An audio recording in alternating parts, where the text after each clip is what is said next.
Hey, I'm Callie Lewis. You're watching Geek Brief TV. This is Brief 753.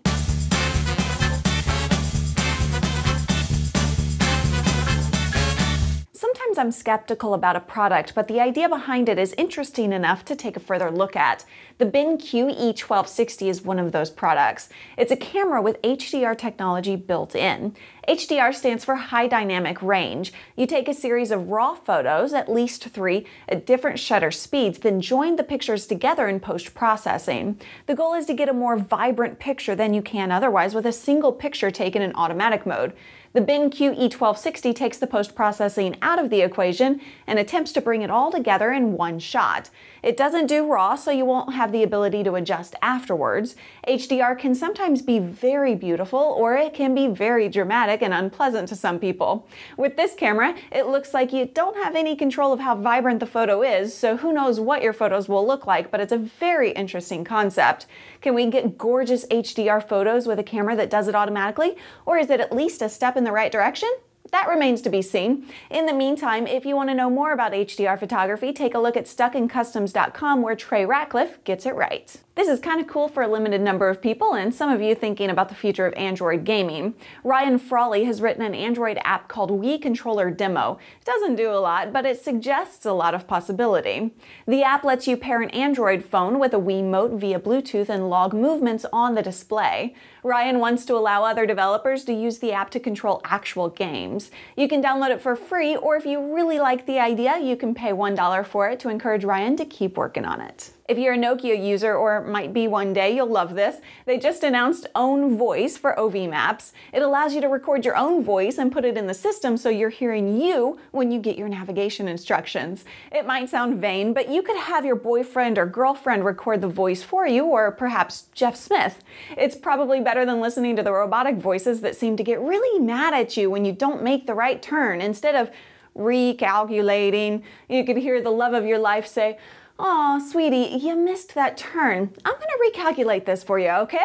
Or some of you might respond better to, "What the heck is wrong with you?" And now I have to know, if you could have your navigation speak in whatever voice you wanted, what would it be and what would it say? Leave a comment at geekbrief.tv/753.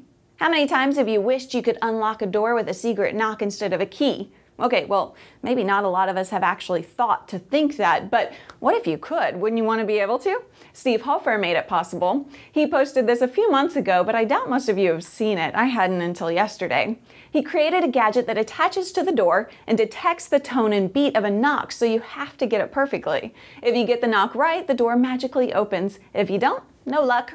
The device is made out of a piezo speaker, a tiny gear reduction motor, an Arduino, and PVC pipe.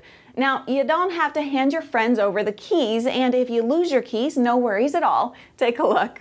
Hi, so today we have the secret knock detecting lock. It's made from an Arduino microcontroller. There are a couple of LED status lights. On the end we have a button to program in new locks.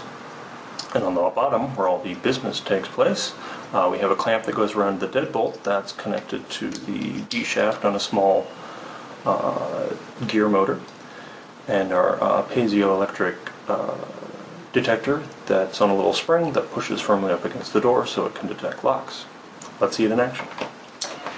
Right, so now we have it firmly attached to our door, kind of, and the power's on, and our door is locked. If somebody comes by and gives a regular knock, nothing happens. But if they come by and give the secret knock, the door is unlocked. The lock responds to the absolute timing between the knocks, so the tempo needs to be correct, but it can be fast or it can be slow. For example,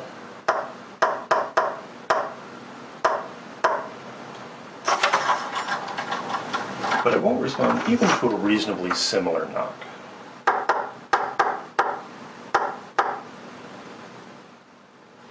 But you know what? All my neighbors just heard that knock. So if I want to program in a new knock, I hold down the programming button and knock in my new knock.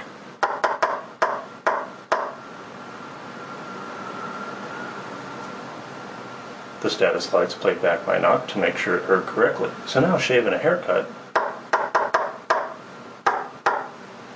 doesn't do anything. But happy birthday to me unlocks it. I love when people get creative. Thank you guys so much for watching and for supporting The Brief using my discount code GEEK at squarespace.com, where you can save money when signing up for an easy to build, easy to maintain website. I'm Callie Lewis. Bye!